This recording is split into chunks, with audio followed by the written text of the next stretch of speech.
বিসমিল্লাহির রহমানির রহিম। BBA honours প্রথম বর্ষের প্রিয় শিক্ষার্থীবৃন্দ, আসসালামু আলাইকুম। আশা করি তোমরা ভালো আছো এবং সুস্থ আছো। আজকে আমরা বাজারজাতকরণ নীতিমালার অধ্যায় 6 পণ্য, সেবা এবং ব্র্যান্ড ক্রেতা ভ্যালু তৈরি করা নিয়ে তোমাদের সাথে আলোচনা করব। আজকের এই অনলাইন ক্লাসে তোমাদের স্বাগত জানাচ্ছি আমি নূর আফসানা ইসলাম, প্রভাষক, হিসাব বিজ্ঞান বিভাগ, নোয়াখালী সরকারি কলেজ, নোয়াখালী। আশা করি তোমরা এই পুরোটা সময় আমার সাথেই থাকবে এবং মনোযোগ সহকারে বিষয়গুলো শুনবে। আজকে আমরা অধ্যায় 6-এর কিছু গুরুত্বপূর্ণ বিষয় যেমন পণ্য সেবা কাকে বলে, সেবার বৈশিষ্ট্যগুলো কি কি, ভোগ্যপণ্য ও শিল্পপণ্যের মাঝে কি ধরনের পার্থক্য বিদ্যমান, ভোগ্যপণ্য বাজারজাতকরণে কি কি বিষয় বিবেচনায় আনতে হয়, সেবা পচনশীল কিনা, সেবা বাজারজাতকরণের গুরুত্ব, বাংলাদেশের সেবা খাতের বিকাশ সমূহ, ব্র্যান্ড বা ইকুইটি কাকে বলে, ব্র্যান্ড নাম নির্বাচনের ক্ষেত্রে ব্যবহৃত কৌশলগুলো কি কি, এই বিষয়গুলো নিয়ে এখানে আলোচনা করব, যা তোমাদের পুরো চ্যাপ্টারের বেসিক ক্লিয়ার করতে সাহায্য করবে। পাশাপাশি এই বিষয়গুলো তোমাদের পক্ষে পরীক্ষায় আনসার করাটা অনেকটা সহজ হয়ে যাবে। প্রথমে আসি পণ্য বা প্রোডাক্ট কি। পণ্য হচ্ছে যা মানুষের অভাব পূরণ করতে সক্ষম, যেমন বই, গাড়ি, ডাক্তারের পরামর্শ, হোটেলের সেবা। ফিলিপ কটলারের মতে অভাব বা প্রয়োজন মেটাতে পারে এমন যা কিছু বাজারে অর্পণ করা হয় তাই পণ্য। বেবো, হাস্টিন অ্যান্ড থ্রিলের মতে পণ্য হচ্ছে বিনিময় প্রক্রিয়ায় উভয় পক্ষের অভাব বা প্রয়োজনের সন্তুষ্টি বিধানের জন্য যা কিছু বিক্রয়ের উদ্দেশ্যে অর্পণ করা হয়। আমরা যদি এই ছবিটির দিকে একটু লক্ষ্য করি, এটি একটি সুপার শপের ছবি।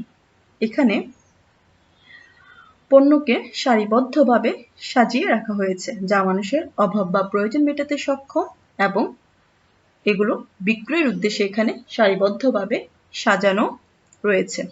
অর্থাৎ এই সংজ্ঞা এবং এই ছবিটির দিকে তাকালে আমরা পণ্যের কিছু বৈশিষ্ট্য পাই। যেমন পণ্য দৃশ্যমান বা অদৃশ্যমান হতে পারে, পণ্যের অবশ্যই বিনিময় মূল্য থাকবে, পণ্যের ভোক্তার প্রয়োজন ও অভাব মেটানোর সামর্থ্য থাকবে, পণ্যের সাথে ব্র্যান্ড, মোড়ক, ওয়ারেন্টি ও বিক্রয়োত্তর সেবা অন্তর্ভুক্ত থাকবে। সুতরাং আমরা যদি এক কথায় বলতে যাই যে যা মানুষের প্রয়োজন ও অভাব মেটাতে পারে এমন সবই হচ্ছে পণ্য, যা ভোগের উদ্দেশ্যে ক্রেতার কাছে অর্পণ করা হয়। তারপর আসি সেবা বা সার্ভিস কি। সেবা হচ্ছে যে কোনো কাজ বা সুবিধা যা এক পক্ষ অপর পক্ষকে প্রদান করতে পারে, যা অবশ্যই অস্পর্শনীয় এবং যাতে মালিকানার কোনো পরিবর্তন ঘটে না। Philip Kotler and Gary Armstrong. Philip Kotler and Gary Armstrong এর সংজ্ঞাটি যদি আমরা একটু আবার তাকাই, যে সেবা যে কোনো ধরনের একটি কাজ যা এক পক্ষ অপর পক্ষকে প্রদান করে এবং সেটা অবশ্যই অস্পর্শনীয় এবং যাতে কোনো মালিকানার কোনো পরিবর্তন ঘটবে না। স্টিভেন জে স্কিনারের মতে সেবা হচ্ছে একটি অস্পর্শনীয় পণ্য যা ভোক্তাদের সুবিধা প্রদান করে এবং প্রায়ই মানবিক বা যান্ত্রিক প্রচেষ্টার সাথে সংযুক্ত থাকে। সংজ্ঞাগুলো বিশ্লেষণ করলে আমরা সেবার কিছু বৈশিষ্ট্য পাই। সেবা পৃথকভাবে শনাক্তকরণ করা যায়, কিন্তু সেবাকে দেখা বা স্পর্শ করা যায় না। অর্থাৎ সেবাকে আলাদা করা সম্ভব, কিন্তু সেবাকে দেখা বা স্পর্শ করা যায় না। সেবা ভোক্তার প্রয়োজন বা অভাব মেটাতে সক্ষম। সেবা দানকারী থেকে সেবাকে বিচ্ছিন্ন করা যায় না এবং সেবা সংরক্ষণ করা যায় না। আমরা এই চিত্রটার দিকে তাকালে এখানে দুটো সার্ভিসের এখানে ছবি দেওয়া আছে। প্রথমত একটি এরোপ্লেনের ছবি দেওয়া, যেটা সাধারণত পরিবহন খাতে ইন্ডিকেট করছে, অর্থাৎ বিমান বা উড়োজাহাজ পরিবহনের ক্ষেত্রে ব্যবহার করা হচ্ছে, অর্থাৎ এটা পরিবহনের ক্ষেত্রে সেবা দিয়ে আসছে। তারপর আসছে ফেডেক্স, এটি একটি বিখ্যাত ইন্টারন্যাশনাল কুরিয়ার কোম্পানি, অর্থাৎ সারা দেশে ওয়ার্ল্ড ওয়াইড ব্যাপী সার্ভিস দিয়ে যাচ্ছে যাতে করে মানুষ খুব সহজেই ইন্টারন্যাশনাল বর্ডার বা বাউন্ডারি ক্রস করে সেবাটা পেতে পারে। তাহলে সেবাকে পৃথকভাবে শনাক্তকরণ করা যায়, কিন্তু দেখা বা স্পর্শ করা যায় না। একটি বিমান বা উড়োজাহাজ কি ধরনের সেবা দিচ্ছে সেটা কিন্তু আমরা শুধু অনুভব করতে পারবো, সেটাকে দেখতেও পারবো না বা স্পর্শ করতে পারবো না, এবং সেবাটাকে সংরক্ষণ করা যায় না, অর্থাৎ এটা ভবিষ্যতে কনজাম্পশন করার জন্য কখনোই সেটাকে প্রিজার্ভ করা যায় না। এখন আমরা আসি যে সেবার প্রকৃতি ও বৈশিষ্ট্যগুলো কি কি। প্রথমত রয়েছে অস্পর্শনীয়তা, অর্থাৎ কেনার পূর্বে সেবা দেখা, স্বাদ নেওয়া, অনুভব করা, শোনা বা গন্ধ নেওয়া যায় না। সেকেন্ড ওয়ান, অবিচ্ছিন্নতা, সেবাকে সেবাদানকারীর কাছ থেকে বিচ্ছিন্ন করা যায় না। 3 নম্বর, বৈসাদৃশ্যতা, কে কখন কোথায় এবং কিভাবে সেবা দিচ্ছে তার উপর সেবার মান নির্ভর করে, বা কে কোথায় কখন কিভাবে সেবা দিচ্ছে তার উপর সেবাকে ভিত্তি করে সেবাকে পার্থক্য করা যায়, তার উপর ভিত্তি করে সেবাটাকে আলাদা করা যায়। এবং নশ্বরতা, পরবর্তীতে বিক্রয় বা ব্যবহারের জন্য সেবাকে সংরক্ষণ করা যায় না। সেবার এই 4টি প্রধান বৈশিষ্ট্য বিদ্যমান। আমরা একটু আবার দেখি। অস্পর্শনীয়তা, অবিচ্ছিন্নতা, বৈসাদৃশ্যতা, নশ্বরতা। অস্পর্শনীয়তা হচ্ছে বস্তুগত পণ্যের মতো কেনার পূর্বে মানুষ সেবার স্বাদ নিতে পারে না, অর্থাৎ সেবাটাকে সে ততক্ষণ পর্যন্ত ফিল করতে পারে না যতক্ষণ পর্যন্ত সে সেবা বা সার্ভিসটা পেয়ে থাকে। যেমন আমরা যদি একটি ভ্রমণের কথা চিন্তা করি, তুমি বাসে ভ্রমণ করার জন্য একটি সার্ভিস নিতে চাচ্ছ, যতক্ষণ না পর্যন্ত সেই ভ্রমণটা কমপ্লিট হবে বা তুমি তোমার গন্তব্যে যাবে ততক্ষণ পর্যন্ত কিন্তু বলা যাচ্ছে না বা বোঝার কোনো উপায় নেই তোমার ওই বাস ট্রাভেল কোম্পানির তাদের সেবা বা সার্ভিসটা কি ধরনের। কেনার পূর্বে সেবা দেখা বা স্বাদ নেওয়া, অনুভব করা, শোনা বা গন্ধ কোনোটাই এখানে নেওয়া পসিবল নয়। তারপর আসছি অবিচ্ছিন্নতা, সেবাকে সেবাদানকারী থেকে বিচ্ছিন্ন করা সম্ভব নয়, অর্থাৎ যিনি বা যে সেবাটা প্রদান করবেন তার থেকে যে সার্ভিসটা পাবো সেই মালিকানা এখানে সেপারেট করা কখনোই সম্ভব নয়। সেবার অবিচ্ছিন্নতা বলতে সাধারণত সেবাদানকারী মানুষ বা মেশিন যাই হোক না কেন তার থেকে সেবাকে আলাদা করা সম্ভব নয়। একটি মানুষ থেকে তার সার্ভিসটা আলাদা করা সম্ভব নয়, এবং কোনো মেশিন বা কোনো যন্ত্রপাতির ক্ষেত্রে সেখান থেকেও সেবাটাকে আলাদা করা সম্ভব নয়। সেবার এই বৈশিষ্ট্যের কারণে সাধারণত সেবার বন্টন প্রণালীটা সরাসরি হয় এবং সেবার বাজারও সীমিত হয়ে থাকে। আমি বিষয়টি একটু আবার বলছি। অবিচ্ছিন্নতার কারণেই সেবার বন্টন প্রণালীটা সাধারণত সরাসরি হয় এবং সেবার বাজার সীমিত হয়ে থাকে। তারপর আসি বৈসাদৃশ্যতা, অর্থাৎ একটা সেবার সাথে আরেকটা সেবার কোনো মিল খুঁজে এখানে পাওয়া যায় না, কারণ সেবা সাধারণত যে দিচ্ছে বা যার মাধ্যমে সেবাটা পাওয়া হচ্ছে সে পার্সন টু পার্সন বা মেশিন টু মেশিন সেবাটা ভ্যারি করে থাকে। এখানে সেবাটাকে খুব সহজেই এখানে একটা স্ট্যান্ডার্ড দাঁড় করানো সম্ভব এবং পার্থক্য তুলে ধরা সম্ভব। কে কখন কোথায় কিভাবে সেবা দিচ্ছে এর উপর ভিত্তি করে সাধারণত সেবার মানটা নির্ভর করা হয়। যেমন আমরা যদি একটা সেলুনের কথা চিন্তা করে থাকি, যতক্ষণ না পর্যন্ত সেই সেবাটা গ্রহণ করা হবে ততক্ষণ পর্যন্ত কিন্তু বোঝার উপায় নেই যে কিভাবে করে সে সেবাটা দিচ্ছে বা তার সেবার মান বা স্ট্যান্ডার্ডটা কি ধরনের। এবং এই সেবাদানকারীর ভিন্নতার কারণে কোম্পানিকে প্রতিনিয়ত প্রচেষ্টা চালাতে হয় যে কিভাবে করে তারা আরো একটা বেটার সার্ভিস দিতে পারবে। সেজন্য কোম্পানি প্রতিনিয়ত কোম্পানি কর্মীদের প্রশিক্ষণ দেয়, দক্ষতার সাথে সেবা দেওয়ার পরিকল্পনা করে এবং ক্রেতাদের পরামর্শ এবং অভিযোগ অনুযায়ী তার সেবার মানটা আরো বাড়ানোর প্রচেষ্টা চালায়। তারপর আসি নশ্বরতা বা পরিবর্তনশীলতা, সংরক্ষণশীলতা। সেবাকে কখনো সংরক্ষণ করা যায় না, অর্থাৎ সেবাকে ভবিষ্যতের উদ্দেশ্যে সেবাটাকে সংরক্ষণ করা সম্ভব নয়।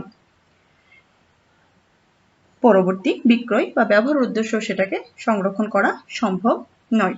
আমরা যদি বিষয়টা একটা উদাহরণের মাধ্যমে খুব সহজেই বুঝতে পারবো।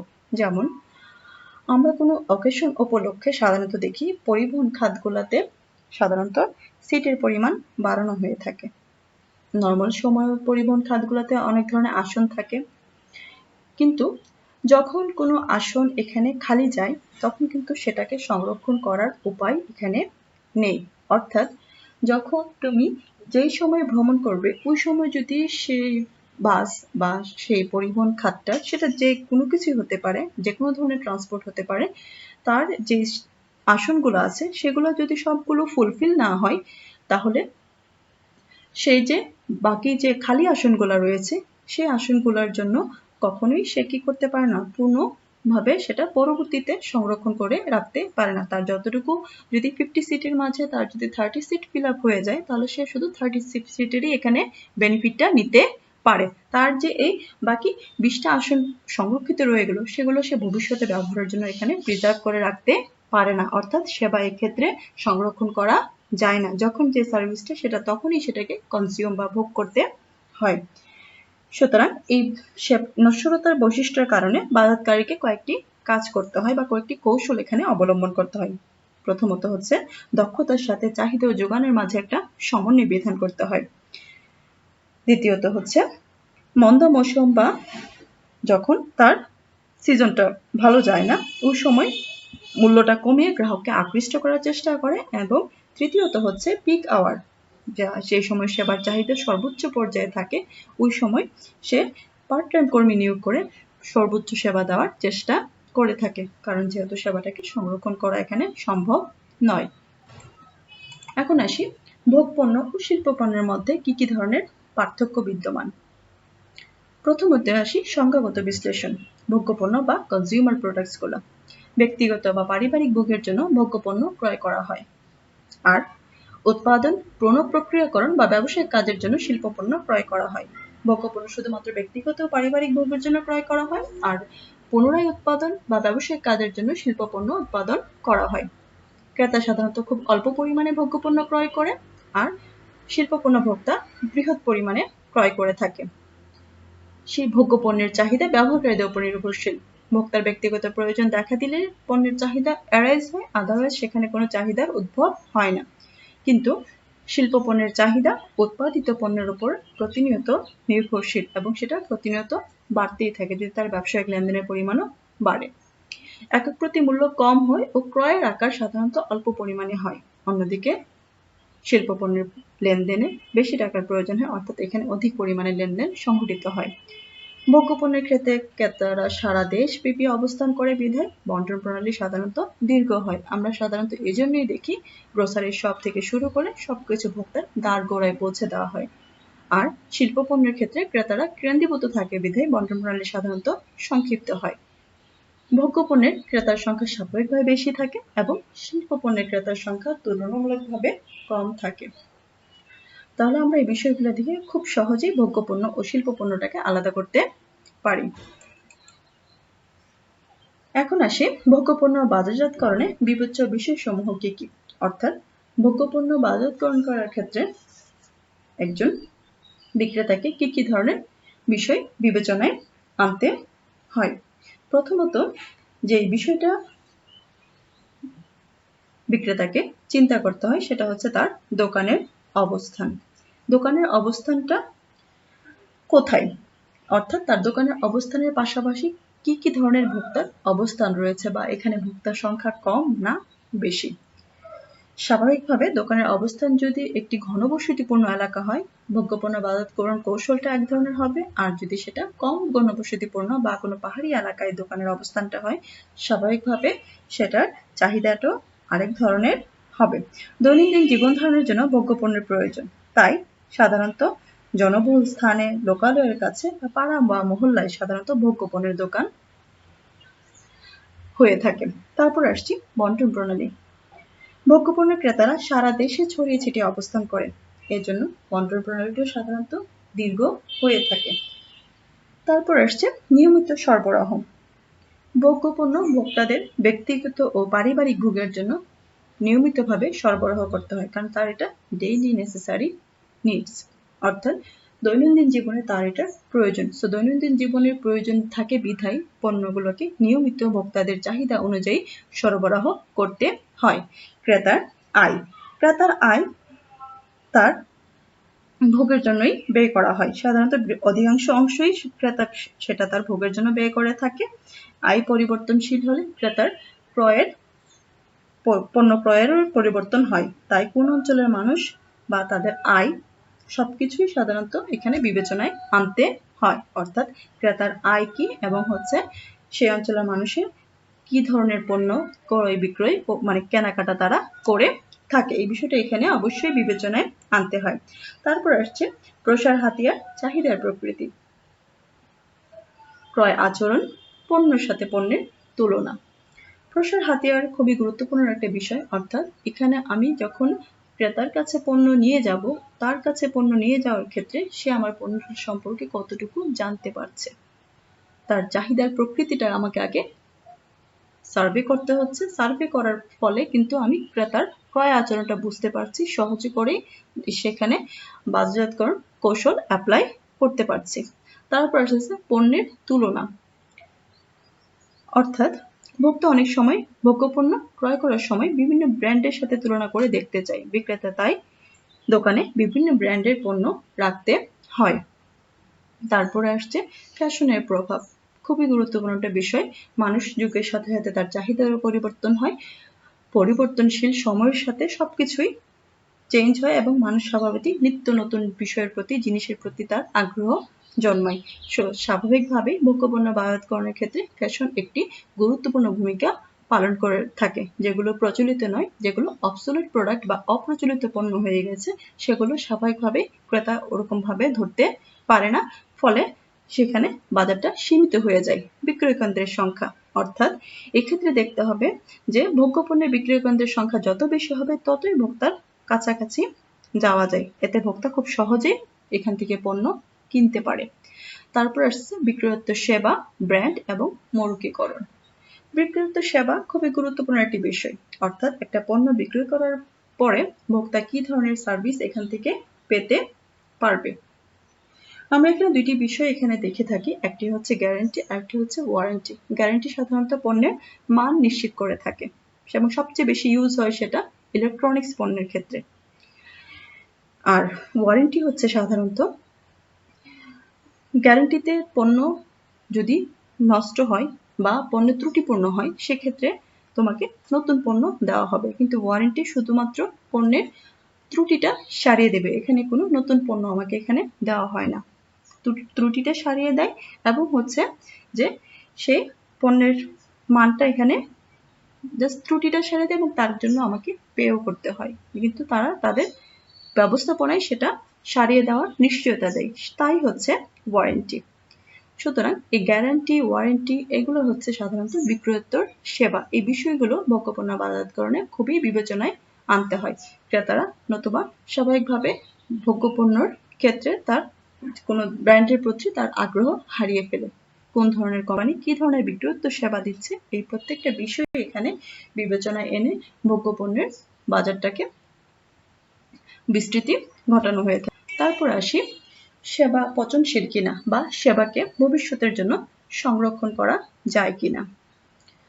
আমরা যদি সেবার সংজ্ঞাটা আবার একটু ফিরে যাই, যে সেবা হলো কোনো কিছু কার্যাবলী, সুবিধা ও তৃপ্তি যা কিছু বিক্রির জন্য বাজারে উপস্থাপন করা হয়।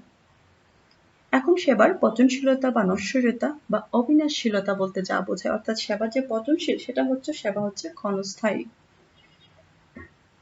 তার মানে সেবাকে পরবর্তীতে বিক্রি বা ব্যবহারের জন্য সংরক্ষণ করা যায় না। যেহেতু সেবা ক্ষণস্থায়ী, সেবাটাকে তুমি পরবর্তীতে বিক্রয়ের জন্য বা ব্যবহারের জন্য সেটাকে সংরক্ষণ করা সম্ভব নয়। আর যেহেতু সেটা সংরক্ষণ করা পসিবল নয়, অবশ্যই সেটি পচনশীল। এখানে একটি ছোট্ট উদাহরণটা এনেছি।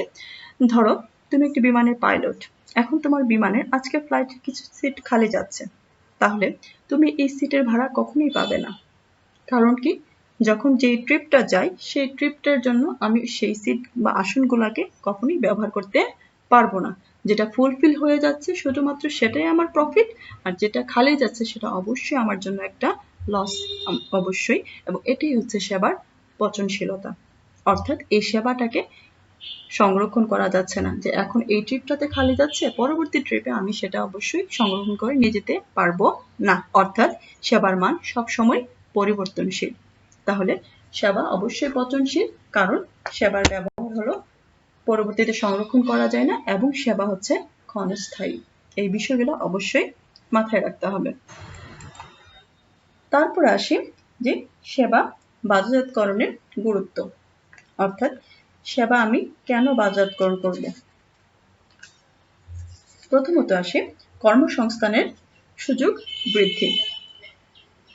সেবা বাজারজাতকরণের মাধ্যমে বিশ্বব্যাপী বিভিন্ন সেবা খাতের বিকাশের মাধ্যমে অনেক ধরনের কর্মসংস্থানের সুযোগ সৃষ্টি হয়, যেমন পরিবহন, ব্যাংকিং, বীমা, গৃহস্থালী যন্ত্রপাতি বা বিভিন্ন শিক্ষা, চিকিৎসা, বিভিন্ন ক্ষেত্রে সেবা খাতের ক্ষেত্রে বিভিন্ন ধরনের কর্মসংস্থানের সুযোগ সৃষ্টি হয়। আমরা যদি আমাদের দেশীয় প্রেক্ষাপটের কথা চিন্তা করি, এখানে কুরিয়ার সার্ভিসগুলো এক ধরনের সেবা দিচ্ছে এবং হচ্ছে আমাদের যে সরকারি যে ব্যবস্থাপনায় অর্থাৎ গ্যাস, ওয়াসা, ইলেকট্রিসিটি এগুলো এক ধরনের সেবা দিচ্ছে এবং এগুলোর সাথে বিভিন্ন লোকের কর্মসংস্থানের একটা সুযোগ সৃষ্টি হয়েছে। তারপর আসি আকর্ষণীয় মজুরি। সেবা খাতে নিয়োজিত কর্মীদের মজুরি অন্যান্য খাতের চেয়ে কয়েক গুণ সাধারণত বেশি হয়ে থাকে এবং এই জন্যই সাধারণত যুবকেরা সেবার প্রতি বা যারা হচ্ছে কর্মহীন জনগোষ্ঠী তারা সেবা খাতের প্রতি আকৃষ্ট হচ্ছে বেশি। টেলিভিশন, ফ্রিজ সাধারণত এদের মজুরি বা মেরামতের যে সার্ভিস চার্জটা বা এসির যে সার্ভিস চার্জটা দিতে হয় সেটা সাধারণত তুলনামূলকভাবে অন্য যে কোনো শ্রম থেকে একটু বেশি হয়ে থাকে। জীবনযাত্রার মান উন্নয়ন। সাম্প্রতিক সময়ে মানুষের জীবনযাত্রার যথেষ্ট মান উন্নয়ন হয়েছে, অর্থাৎ স্ট্যান্ডার্ড অফ লিভিং বা লিভিং স্ট্যান্ডার্ডটা খুবই ইমপ্রুভ করেছে। মানুষের আয়ও অনেক গুণ বৃদ্ধি পেয়েছে এবং জীবনযাত্রার মান উন্নত হওয়ার কারণে মানুষের সেই পিছনে ব্যয়ের পরিমাণটাও বেড়ে গেছে। এই জীবনযাত্রার মানের উন্নয়নের সাথে সাথে সেবার গুরুত্ব বৃদ্ধি পাচ্ছে। স্বভাবতই মানুষ তার জীবনটাকে আরেকটু স্বাচ্ছন্দ্যময় ভাবে লিড করতে চায়। সো স্বাভাবিকভাবে এখানে সেবার গুরুত্ব বৃদ্ধি পেয়েছে এবং জীবনযাত্রার মান উন্নয়ন করতেও সেবা অনেকাংশে সাহায্য করছে। প্রযুক্তির উপর নির্ভরতা। প্রযুক্তি থেকে আমাদের জীবনকে আসলে আলাদা করা কখনোই সম্ভব নয়। বিজ্ঞানের যে আবিষ্কারগুলো আমরা ইউজ করছি সেগুলো হচ্ছে সাধারণত প্রযুক্তির মাধ্যমে আমরা ব্যবহার করছি। প্রযুক্তির কল্যাণে জীবন অনেকটাই সহজ হয়ে গেছে এবং বর্তমান যুগই হচ্ছে তথ্য প্রযুক্তির যুগ এবং এই প্রযুক্তির কারণে আমরা সাধারণত সেবা খাতের গুরুত্বটাও এখানে বৃদ্ধি পাচ্ছে। সেই প্রযুক্তিগত কারণে তথ্য ও যোগাযোগ প্রযুক্তি বা হচ্ছে আমাদের পরিবহন খাত বা হচ্ছে যোগাযোগ খাত সব ক্ষেত্রেই হচ্ছে প্রযুক্তিগত উন্নয়নের কারণে সেবার গুরুত্বটাও দিন দিন বৃদ্ধি পাচ্ছে। পাশাপাশি সেবা বাজারজাতকরণের ক্ষেত্রেও কোম্পানি বিভিন্ন কৌশল এখানে অবলম্বন করছে। তারপর আসি মানুষের অবসর সময় বৃদ্ধি, অব্যবহৃত সম্পদের কাম্য ব্যবহার। সেবা বা সার্ভিসের কারণে বা বিভিন্ন তথ্য প্রযুক্তির উদ্ভাবনের কারণে মানুষের অবসর সময় এখানে বৃদ্ধি পেয়েছে এবং মানুষ তার জীবনটাকে আরো বেশি পরিমাণে উপভোগ করতে পারছে, যার ফলে মানুষ সেবা খাতের দিকে আকৃষ্ট হচ্ছে বেশি এবং সেবা বাজারজাতকরণের গুরুত্ব দিন দিন বৃদ্ধি পাচ্ছে। অব্যবহৃত সম্পদের কাম্য ব্যবহার, অপটিমাম ইউজ, যেগুলো আনইউটিলাইজড রিসোর্সেস রয়েছে সেগুলো সেবার মাধ্যমে প্রপার ইউটিলাইজেশন হচ্ছে এবং পাশাপাশি সেটা দেশের অর্থনীতিতেও গুরুত্বপূর্ণ ভূমিকা পালন করছে। শিক্ষা, স্বাস্থ্য সচেতনতা, বিনিয়োগ বৃদ্ধি এবং বিশ্বায়ন। শিক্ষা মানুষের স্বাভাবিকভাবে স্বভাব এবং আচরণের বহিঃপ্রকাশ ঘটায় এবং যার ফলে মানুষ নিজের হেলথ সম্পর্কে আরো কনসাস এবং এগুলো আলটিমেটলি সেবা বাজারজাতকরণে গুরুত্বপূর্ণ ভূমিকা পালন করছে। বিনিয়োগ বৃদ্ধি, মানুষ তার আয়ের সবটুকুই বর্তমান সময়ের জন্য ভোগের জন্য রেখে দেয় না, কিছু পরিমাণে সে সঞ্চয় করে এবং সেটা ইনভেস্ট করার ট্রাই করে। সো ইনভেস্টমেন্টের ফলে জীবনযাত্রার মান উন্নয়নের ফলে জীবনের বিভিন্ন ধরনের সেবার প্রয়োজন হয় এবং সেবা খাতে তখন সেই ইনভেস্টমেন্টটা প্রয়োজন দেখা দেয়। তখন বিভিন্ন প্রতিষ্ঠান সেবা খাতে বিনিয়োগে এগিয়ে আসে এবং ব্যক্তি এবং ক্ষুদ্র ব্যবসায়ী থেকে শুরু করে বৃহৎ ব্যবসায়ী পর্যন্ত সেবা খাতে বিনিয়োগে উৎসাহী হয়ে থাকে। এবং আসতেছে বিশ্বায়ন। বর্তমান সময় গ্লোবালাইজেশনের যুগ। এই গ্লোবালাইজেশনের যুগে পৃথিবী চলে এসেছে হাতের মুঠোয়। সো এখানে সার্ভিসটা হলো মুখ্য। First serve, first priority. So এই বিষয়টা এখানে চিন্তা ভাবনা করে পৃথিবীতে আমরা মুহূর্তের মাঝে কি করতে পারছি, সেবা খাতটারও ব্যবহার করতে পারছি, অর্থাৎ মুহূর্তের মাঝে যোগাযোগটা খুবই ইনস্ট্যান্টলি করা যাচ্ছে, ইন্টারন্যাশনাল বাউন্ডারি ক্রস করে খুব দ্রুত যোগাযোগ করা সম্ভব হচ্ছে। সুতরাং ব্যাংক, বীমা, ফোন, ইন্টারনেট সবকিছু সেবা খাতের প্রয়োজনীয়তা অনেক গুণ বেড়ে যাচ্ছে এবং দিনকে দিন সেবার বাজারকরণের গুরুত্ব বৃদ্ধি পাচ্ছে। এখন আমরা আসি বাংলাদেশি সেবা খাতের গুরুত্ব। বাংলাদেশে বিভিন্ন ধরনের সেবামূলক প্রতিষ্ঠান রয়েছে। শিক্ষামূলক প্রতিষ্ঠান, স্বাস্থ্যসেবা, পরিবার পরিকল্পনা কর্মসূচি, সরকারি সেবা প্রতিষ্ঠান, প্রশিক্ষণ প্রতিষ্ঠান, সিটি কর্পোরেশন, এনজিও। আমরা যদি প্রথমে যাই শিক্ষামূলক প্রতিষ্ঠান, আমরা জানি যে বিভিন্ন ধরনের শিক্ষামূলক প্রতিষ্ঠান এই সেবা খাতে অবদান রাখছে এবং সেটা সরকারি, বেসরকারি প্রচুর শিক্ষা প্রতিষ্ঠান প্রভৃতি মানুষের শিক্ষার জন্য কাজ করছে। সেটা বয়স্ক শিক্ষা দিচ্ছে এনজিও গুলো এবং নারী শিক্ষার সবগুলো প্রসার করে যাচ্ছে। যেমন কি ব্র্যাক, এগুলো আমরা খুব উল্লেখযোগ্যভাবে ব্র্যাকের নাম উল্লেখ করতে পারি। ব্র্যাক সাধারণত বয়স্ক শিক্ষাটা প্রসার করে যাচ্ছে। সো এডুকেশনাল ইনস্টিটিউশনগুলোর ক্ষেত্রে গভর্নমেন্ট এবং প্রাইভেট, পাবলিক প্রাইভেট দুটি এখানে গুরুত্বপূর্ণ ভূমিকা পালন করে আসছে। সরকারি প্রতিষ্ঠান হিসেবে স্কুল, কলেজ, বিশ্ববিদ্যালয় এবং বেসরকারি প্রতিষ্ঠান হিসেবেও স্কুল, কলেজ, বিশ্ববিদ্যালয় গুরুত্বপূর্ণ ভূমিকা এখানে পালন করে আসছে। তারপর আসি স্বাস্থ্যসেবা। সরকারি হাসপাতালে দরিদ্র রোগীদের বিনামূল্যে চিকিৎসা প্রদান করা হচ্ছে এবং প্রয়োজনীয় ওষুধ সরবরাহ প্রদান করা হচ্ছে। তারপর আসতেছি পরিবার পরিকল্পনা কর্মসূচি। এখানে বিভিন্ন ধরনের পরামর্শ, ফ্যামিলি রিলেটেড বিভিন্ন ধরনের পরামর্শ এখানে প্রদান করা হচ্ছে এবং শিশু স্বাস্থ্য সেবাও এখানে নিশ্চিত করা হচ্ছে।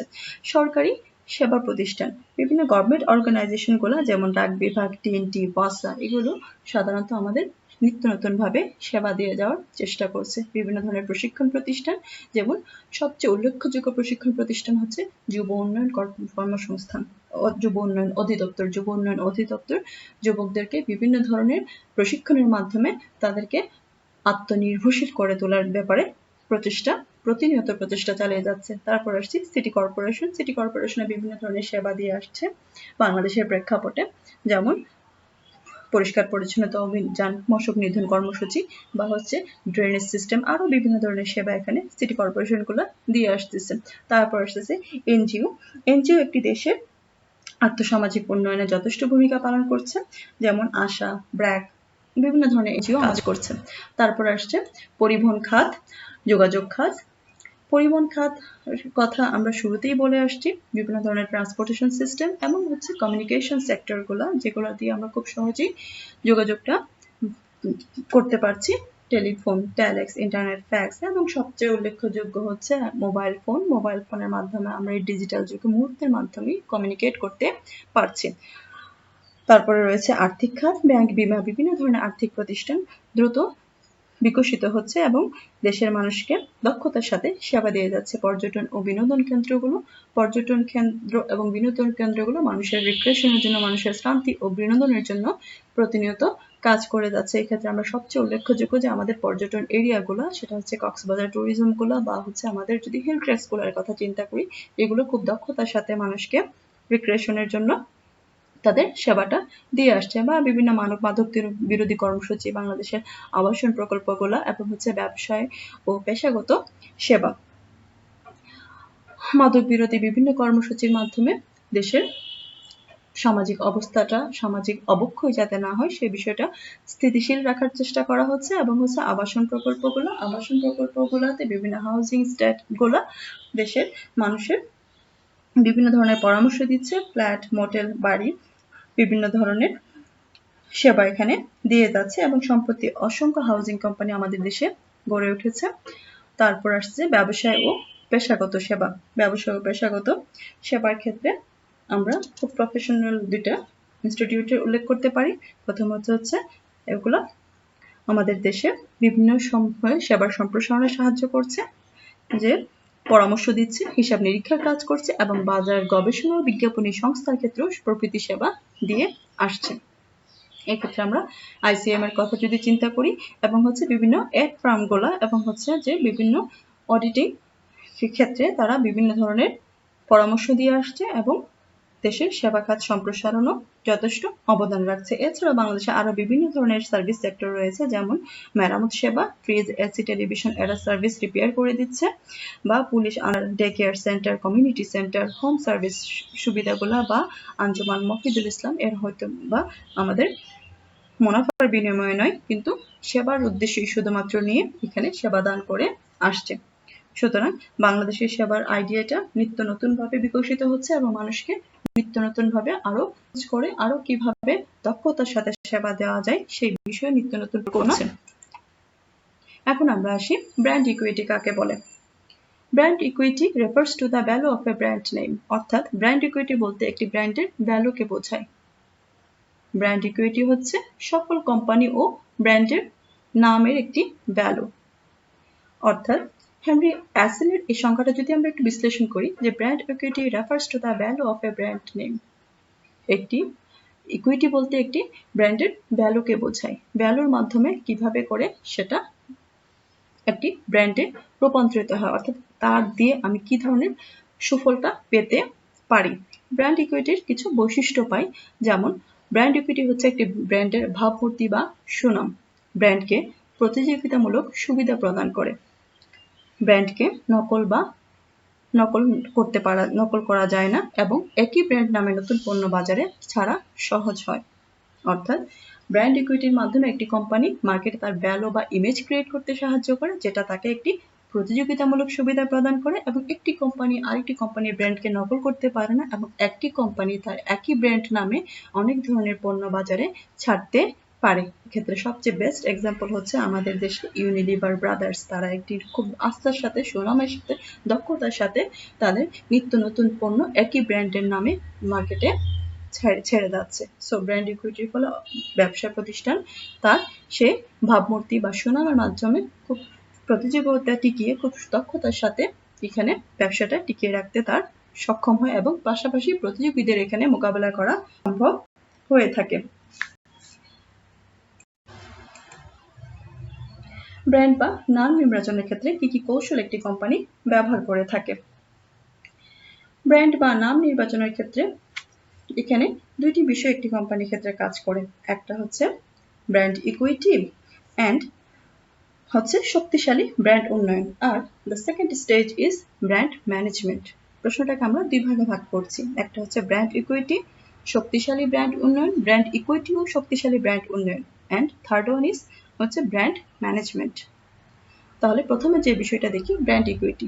ব্র্যান্ড শুধুমাত্র একটি নাম বা প্রতীক নয়।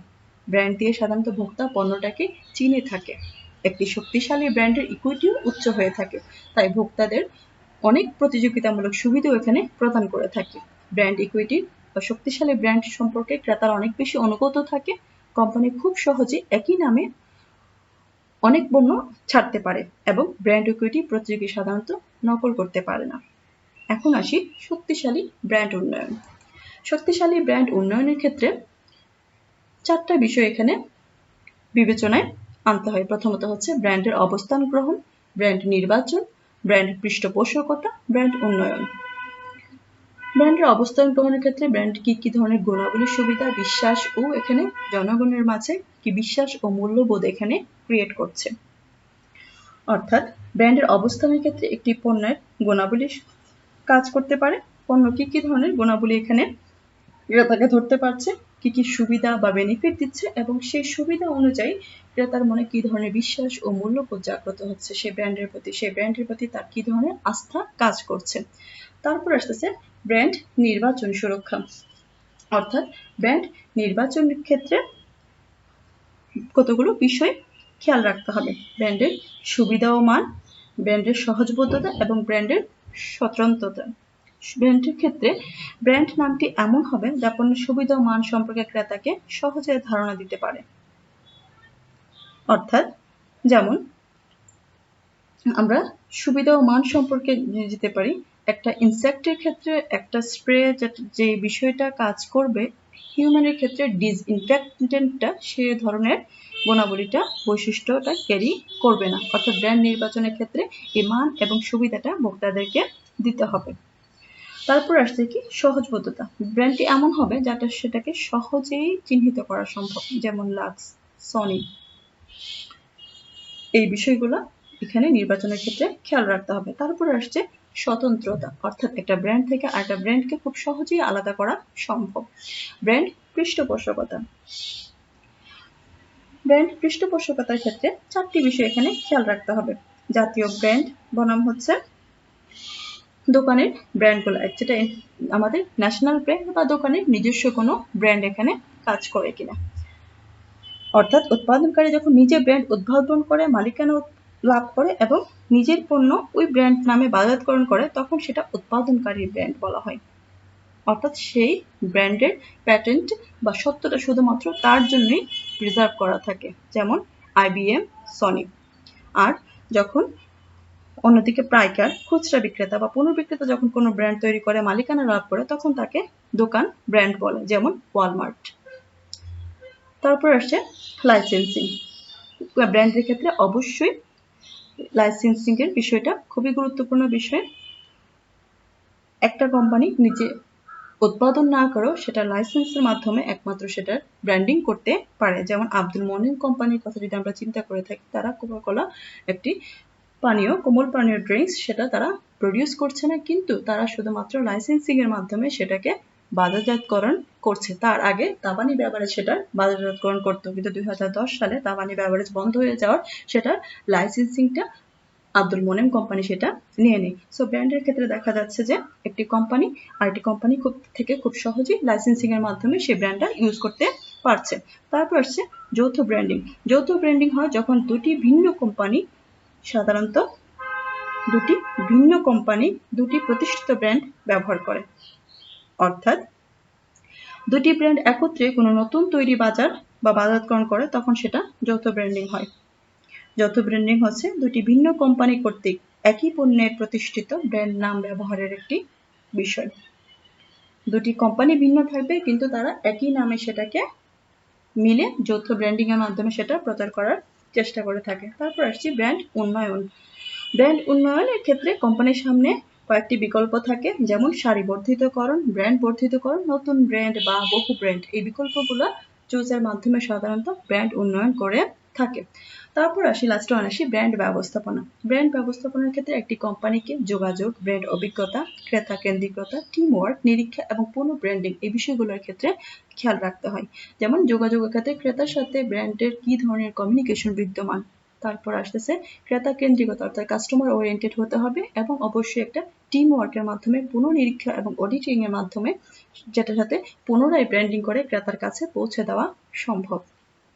তাহলে একটি শক্তিশালী ব্র্যান্ড গঠনে ব্র্যান্ড ইকুইটি, শক্তিশালী ব্র্যান্ড নির্বাচন এবং লাস্ট ওয়ান হচ্ছে ব্র্যান্ড ব্যবস্থাপনা, এই বিষয়গুলো এখানে গুরুত্বপূর্ণ ভূমিকা পালন করে থাকে। আজ এই পর্যন্তই। তোমাদের জন্য আবারও শুভকামনা রইল, আর তোমাদেরকে অসংখ্য ধন্যবাদ এতক্ষণ ধৈর্য সহকারে বিষয়গুলো শোনার জন্য।